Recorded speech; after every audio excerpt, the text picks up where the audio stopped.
Hello guys, ನಾನಿಲ್ಲಿ supply ಮತ್ತು demand ಮೇಲೆ ಟ್ರೇಡ್ ತೊಗೊತೀನಿ. ನೀವು ನೋಡ್ಬೋದು ಎಕ್ಸಾಕ್ಟ್ ನಾನು ಯಾವ ಜಾಗದಲ್ಲಿ ಪೊಸಿಷನ್ ಹಾಕಿದ್ದೀನೋ ಆ ಜಾಗಕ್ಕೆ ಬಂದು ಡಿಮ್ಯಾಂಡ್ ಕಂಪ್ಲೀಟ್ ಆಗುತ್ತೆ. ಅಲ್ಲಿಂದ ಸಪ್ಲೈಸ್ ಬರಬೇಕು. ನೀವು ಇವಾಗ ನೋಡ್ಬೋದು ನನ್ನ ಆರ್ಡರ್ ಫಿಲ್ ಆಗಿದೆ. ಮೇಲೆಗಡೆ ಇನ್ನೊಂದು ಆರ್ಡರ್ ಇದೆ. ಅಕಸ್ಮಾತ್ ಒಂದು 50 to 100 ಪಾಯಿಂಟ್ಸ್ ಮೇಲೆ ಹೋಯ್ತಂದರೆ ಇನ್ನೊಂದು ಆರ್ಡರ್ ಫಿಲ್ ಆಗುತ್ತೆ. ಅಲ್ಲಿಂದ ಸಪ್ಲೈಸ್ ಬರೋಕ್ಕೆ ಸ್ಟಾರ್ಟ್ ಆಗುತ್ತೆ. ನೀವು ನೋಡ್ಬೋದು. ಬಟ್ ಮಾರ್ಕೆಟ್ ತುಂಬ ಮ್ಯಾನುಪ್ಯುಲೇಟ್ ಮಾಡುತ್ತೆ. ಇಂಥ ಜಾಗದಲ್ಲಿ ನೀವು ತುಂಬ ಟ್ಯಾಲೆಂಟೆಡ್ ಆಗಿ ಇದನ್ನು ನಿಭಾಯಿಸ್ಕೊಂಡು ಹೋಗಬೇಕು. ನಿಮ್ಮನ್ನು ಔಟ್ ಮಾಡೋಕ್ಕೆ ತುಂಬ ಪ್ರಯತ್ನ ಪಡುತ್ತೆ ಮಾರ್ಕೆಟು ಆ ಜಾಗದಿಂದ. ಬಟ್ ನಿಮ್ಮ ಕಾನ್ಸೆಪ್ಟು, ನಿಮ್ಮ ಇದು ಅನಾಲಿಸಿಸ್ ಸರಿಯಾಗಿದ್ದರೆ ನೀವು ಆ ಟ್ರೇಡಲ್ಲಿ ಉಳ್ಕೊತೀರಾ. ನೀವು ನೋಡ್ಬೋದು ಯಾವ ರೀತಿ ಮ್ಯಾನುಪ್ಯುಲೇಟ್ ಮಾಡುತ್ತೆ ಮಾರ್ಕೆಟ್ ಅಂತ. ನೀವು ಇವಾಗ ನೋಡ್ಬೋದು ನಾನು ಸಪ್ಲೈಸ್ನ ಮಾರ್ಕ್ ಮಾಡಿದ್ದೀನಿ. ಎಕ್ಸಾಕ್ಟ್ ಆ ಜಾಗ ಗಂಟ ಸಪ್ಲೈಸ್ ಬರುತ್ತೆ. ಸೊ ನೀವು ಇದೇ ರೀತಿ ಸಪ್ಲೈ ಮತ್ತು ಡಿಮ್ಯಾಂಡ್ ಮೇಲೆ ಟ್ರೇಡ್ ಮಾಡಬೇಕಂದ್ರೆ ಈ ಚಾನಲ್ನ ಮಿಸ್ ಮಾಡಬೇಡಿ.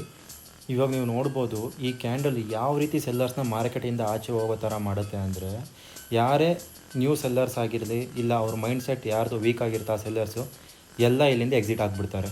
ಈ ಕ್ಯಾಂಡಲ್ ಬೈದಿಂದ ಎಲ್ಲ ಬೈಯಿಂಗ್ ಸೈಡ್ಗೆ ಹೋಗ್ತಾರೆ. ಸೊ ಈ ಬೈಯರ್ಸ್ದೆಲ್ಲ SLನ ಹಿಟ್ ಮಾಡಿಕೊಂಡು ಮಾರ್ಕೆಟ್ ಟ್ರ್ಯಾಪ್ ಕ್ರಿಯೇಟ್ ಮಾಡುತ್ತೆ ಇಲ್ಲಿ. ಓಕೆ ಗೈಸ್, ನೀವು ಇಲ್ಲಿ ನೋಡ್ಬೋದು ನನ್ನ ಟಾರ್ಗೆಟ್ ಅಚೀವ್ ಆಗಿದೆ. ನಾನು ಯಾವ ಲೆವೆಲ್ನ ಮಾರ್ಕ್ ಮಾಡಿದ್ನೋ ಅದೇ ಲೆವೆಲ್ಗೆ ಬಂದು ಮಾರ್ಕೆಟು ಅಲ್ಲಿಂದ ಡಿಮ್ಯಾಂಡ್ ಕ್ರಿಯೇಟ್ ಮಾಡ್ತಾಯಿದೆ. ಸೊ ನೀವು ಇದೇ ರೀತಿ ಸಪ್ಲೈ ಮತ್ತು ಡಿಮ್ಯಾಂಡ್ ಮೇಲೆ ಟ್ರೇಡ್ ಮಾಡಬೇಕಂದ್ರೆ ಈ ಚಾನಲ್ನ ಮಿಸ್ ಮಾಡ್ಕೊಬೇಡಿ. ಸಬ್ಸ್ಕ್ರೈಬ್ ಮಾಡ್ಕೊಳ್ಳಿ. ಇನ್ಸ್ಟಾಗ್ರಾಮಲ್ಲಿ ನೋಡ್ತೀರಿ, ಫಾಲೋ ಮಾಡ್ಕೊಳ್ಳಿ. ಬಾಯ್ ಬಾಯ್.